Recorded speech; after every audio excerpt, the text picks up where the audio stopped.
Now, tofu is this Asian food. It's made from bean curd, and usually when you go order in a restaurant, it comes in these rectangular pieces. On a lot of computers, when fonts had problems and they didn't have them, they were missing that character, you would see a square rectangle.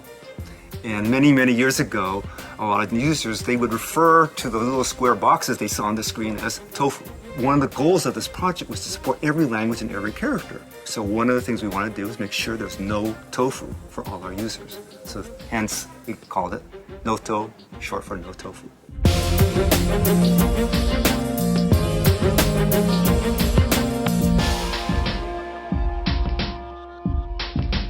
Google started as a search company. Our mission statement is we want to make all knowledge universally accessible and useful to people. And so we've embarked on other things beyond search, like building these devices like Android, like Chromebooks. So we really needed fonts that really look good on these new types of devices. The quality of the design, the quality of the rendering. I really wanted to make these devices work in all languages. Over 800 languages, over 100,000 characters. I don't think anyone has ever done that before.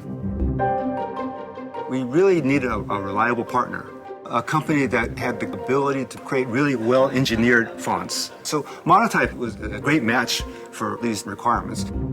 Early on, we established a way of making a proposal to Google of what the typeface would look like. Screen grabs and pictures of typefaces in use, especially in these minority scripts where very few people have ever made typefaces. We relied on signage or engravings on buildings and that sort of a thing as reference material to show to Google what these new scripts might look like. Some of these smaller used languages or some of these more academic or dead languages, I think it's really important to preserve these things. And without this digital capability, it's much more difficult for that cultural growth to occur.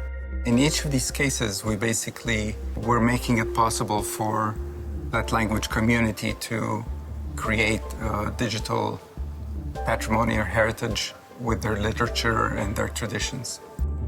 When we start with a new script, if I'm not already familiar with it, I collect as much information on it as possible. And then the secondary stage, we look at style. We basically dive in and immerse ourselves as much as possible within that culture and try to produce something that's acceptable and pleasing. If we don't, we risk alienating that group. Tibetan has no typographic tradition whatsoever. What little has been done in Tibetan typography in the last 2 decades is based entirely on replicating calligraphic style. We had collaboration from a Tibetan monastery whose manager gave us access to the monks to review the writing. Basically, it had to pass muster with them. The designer on this project was Toshio Magari. Basically, he wanted to learn enough about the tradition of the calligraphy and the look, the desired look in Tibetan writing.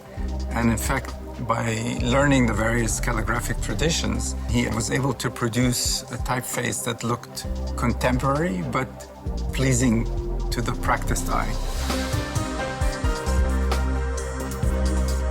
The scope of the project was so big, it's a really change in mindset on how you're going to work. That you know you're not going to be done tomorrow, you're not going to be done next week. You have to give it time to the whole process to play itself out. For me, as a product manager, I think the most challenging part is to find the right person to review the fonts.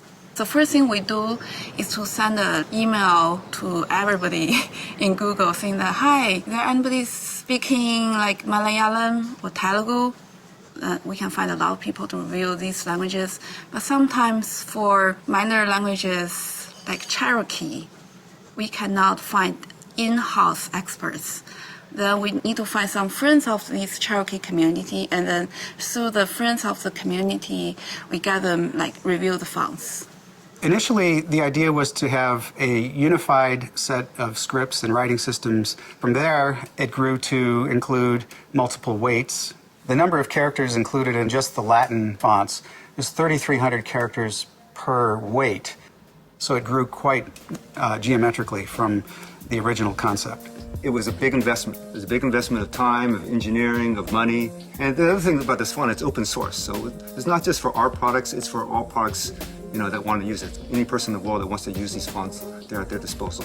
Basically, we got emails every day saying that, can we use this font in our automation system? Can we use this in the TV on the flight? Yes. Our answer is always yes, you can use this. Feel free. The aim is to provide digital representation to all the scripts in the Unicode standard. That is something that many different language communities could not afford to do on their own. And Google has been the benefactor in funding this work. And in many cases, we've produced the first font ever to serve a particular language community. We're not quite done yet. We've got the sans serif family pretty much done, and we're in progress with the serif family. And I think that the quality of it, the design work we put into it, I think we really came up with a really good product, solving something that no one else has done before.